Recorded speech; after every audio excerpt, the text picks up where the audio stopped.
আর নয় নামজারির সমস্যা। ৭ শ্রেণীর দলিলে আর নতুন করে নামজারির প্রয়োজন হবে না। ভূমি মন্ত্রণালয় থেকে নামজারি বা মিউটেশন করার পদ্ধতিতে কিছু পরিবর্তন আনা হয়েছে। এখন থেকে ৭ শ্রেণীর দলিলে আর আলাদা করে নামজারি করতে হবে না। সরাসরি সাব রেজিস্ট্রি অফিসে দলিল রেজিস্ট্রির পর সেই তথ্য স্বয়ংক্রিয়ভাবে চলে যাবে এসিল্যান্ট অফিসে এবং নামজারির প্রক্রিয়াটিও সম্পন্ন হবে ডিজিটাল মাধ্যমে। ভূমি মন্ত্রণালয়ের এই পদক্ষেপের পর প্রথমে দেশের ২১টি সাব রেজিস্ট্রি অফিসে এই অটোমেশন পদ্ধতিটি চালু থাকলেও ২০২৫ সালের জুলাই মাস থেকেই দেশের সব সাব রেজিস্ট্রি অফিসে এই অটোমেশন পদ্ধতিতে নামজারি প্রক্রিয়া সম্পন্ন হবে। যে ৭ শ্রেণীর দলিলে আলাদা করে আর নামজারির প্রয়োজন হবে না। ১. সাধারণ বিক্রয় দলিল।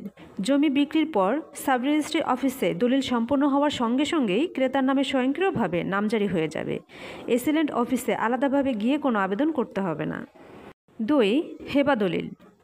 যখন কোনো ব্যক্তি শর্তহীনভাবে তার ওয়ারিশদের মধ্যে সম্পত্তি বন্টন করে হেবা দলিল সম্পন্ন করেন, তখন সেটি সরকারি সার্ভিস চার্জ দিয়েই সম্পন্ন করা হয়। এ দলিলও এখন থেকে এসিল্যান্ট অফিসে পাঠানো হবে ডিজিটাল মাধ্যমে, ফলে আলাদা করে আর নামজারির প্রয়োজন হবে না। ৩. হেবাবিল আওয়াজ দলিল। দূরবর্তী আত্মীয় স্বজনের মধ্যে হেবাবিল আওয়াজ দলিলের ক্ষেত্রেও একই নিয়ম প্রযোজ্য। মালিকানা হস্তান্তরের সাপেক্ষে দলিল সম্পন্ন হলে নামজারি স্বয়ংক্রিয়ভাবেই হবে। ৪. আওয়াজ বদল দলিল।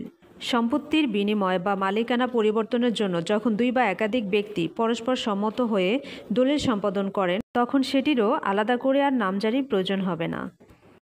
৫. ওসিয়তনামা দলিল। কারো মৃত্যুর পর ওসিয়ত অনুযায়ী যিনি মালিক হবেন, দলিল রেজিস্ট্রেশনের পর অটোমেশন পদ্ধতিতে তার নামে নামজারি হয়ে যাবে। ৬. আপোষ বন্টননামা দলিল। মৃত ব্যক্তির উত্তরাধিকারীরা পরস্পর সম্মতিতে অবিভক্ত সম্পত্তি বন্টনের জন্য যে দলিল করেন, সেটিও এখন থেকে স্বয়ংক্রিয়ভাবে নামজারির আওতায় পড়বে। ৭. নাদাবি দলিল। যদি কোনো ব্যক্তি ভুলক্রমে তার নামে রেকর্ড হওয়া জমির উপর মালিকানা দাবি না করেন এবং সেই দাবি প্রত্যাহার করে দলিল করেন অথবা বন্ধক সম্পত্তি ফেরত দিয়ে নাদাবি দলিল সম্পাদন করেন, তাহলে সেটিও অটোমেশন পদ্ধতিতে নামজারি হয়ে যাবে। নতুন পদ্ধতিতে নামজারি করার জন্য যেসব কাগজপত্রের প্রয়োজন হবে: ১. জমির মালিকের নাম। ২. ওয়ারিশ সূত্রে মালিক হলে ওয়ারিশ সনদ। ৩. জমির সর্বশেষ খতিয়ান, আরএস, বিআরএস ও সিটি জরিপ খতিয়ান। ৪. আবেদনকারীর সদ্য তোলা ছবি। ৫.